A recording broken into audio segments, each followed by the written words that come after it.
Sir నాకు seat వచ్చింది, నేను ఎప్పుడు రిపోర్ట్ చేయాలి అంటున్నారు. My dear students and parents, నేను అఫీషియల్ వెబ్సైట్కి వెళ్తాను. అఫీషియల్ వెబ్సైట్లో ఏమైనా ఉందో లేదో ఒకసారి చెక్ చేద్దాం.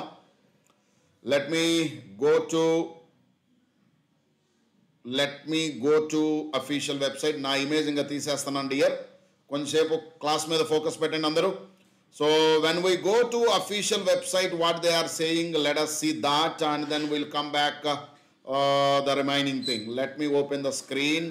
సో ఇది లైవ్ కదా, కొంచెం జిగేల్ అంటది, పెద్ద కంగారు పడకుండా జాగ్రత్తగా వినండి. I'm going to the official website. So వాళ్ళు ఏం చెప్తున్నారో ముందు చూద్దాం. అఫీషియల్ వెబ్సైట్లో ఏమి ఇవ్వకుండా వీళ్ళు నోటిఫికేషన్ ఎందుకు ఇచ్చారనేది నాకు పెద్ద గోల.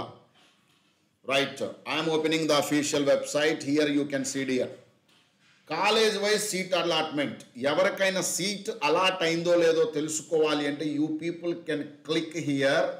ఇక్కడ క్లిక్ చేసి సారీ ఈ రాంగ్ క్లిక్ వెళ్ళింది.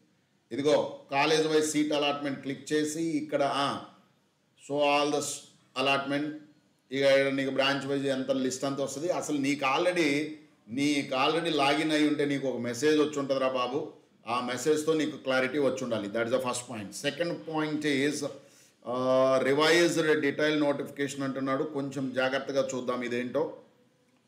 ఎక్కడన్నా వీడు ఫ్రెష్ రిలీజ్లు ఏమన్నా ఇచ్చిందా, ఏమి ఇవ్వలేదు. రివైజ్డ్ డీటెయిల్డ్ నోటిఫికేషన్, ఇదేదో మరి న్యూ అని మెరుస్తుంది, చూద్దాం. ఫస్ట్ ఫేజ్ అయిపోయింది, సెకండ్ ఫేజ్ అయిపోయింది. రైట్, ఇది చూడండి రా, ఇంతకు ముందు ఉన్నదానికి ఇప్పుడు ఉన్నదానికి చాలా డిఫరెన్స్ కనపడుతుంది. Provisional seat allotment on and before 31st, ఇవాళ సినిమా అయిపోయింది అది. నెక్స్ట్ ఇక్కడ చూడండి, payment of tuition fee and self reporting through వెబ్సైటే, అంతే, ఇంకేం లేదు. అర్థమైందా మీనింగు? కాలేజీకి వెళ్ళి సర్టిఫికేట్లు ఇవ్వాలి అవన్నీ ఇప్పుడు కాదు. డియర్ పేరెంట్స్, ఒకసారి మీ పిల్లలకి ఇది గిచ్చి చెప్పండి, వాళ్ళని ఒకసారి గిల్లి చెప్పండి, లేకపోతే వాళ్ళు మర్చిపోతారు. అండ్ నాకు మెసేజ్లు పెడుతున్నాను, నేను రేపు కాలేజీకి వెళ్ళాలా, సర్టిఫికేట్ సబ్మిట్ చేయాలి. No need dear. Why? Phase 2 only up to 2nd వరకు వెబ్సైట్లోనే మీరు ఫేజ్ 1లో ఎలా చేశారో అలా చేస్తే సరిపోతుంది. అర్థమైంది అనుకుంటా అందరికీ. Is it right my dear students? Now final phase is very dangerous phase. Good న్యూస్లు ఉన్నాయి, బ్యాడ్ న్యూస్లు ఉన్నాయి. ఫస్ట్ గుడ్ న్యూస్ చెప్పనా, బ్యాడ్ న్యూస్ చెప్పనా? The first one good news is you are going to get another 10,000 seats రాబోతున్నాయి.